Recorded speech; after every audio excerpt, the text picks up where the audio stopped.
First, make a new layer. Hide the main layer. Select Paint Bucket tool. Turn on the eye icon.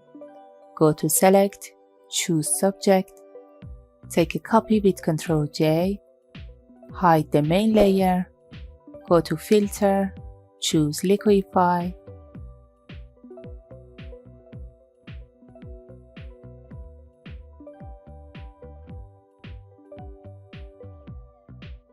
Change the color to black. With holding Alt, click on Mask. Select Brush tool.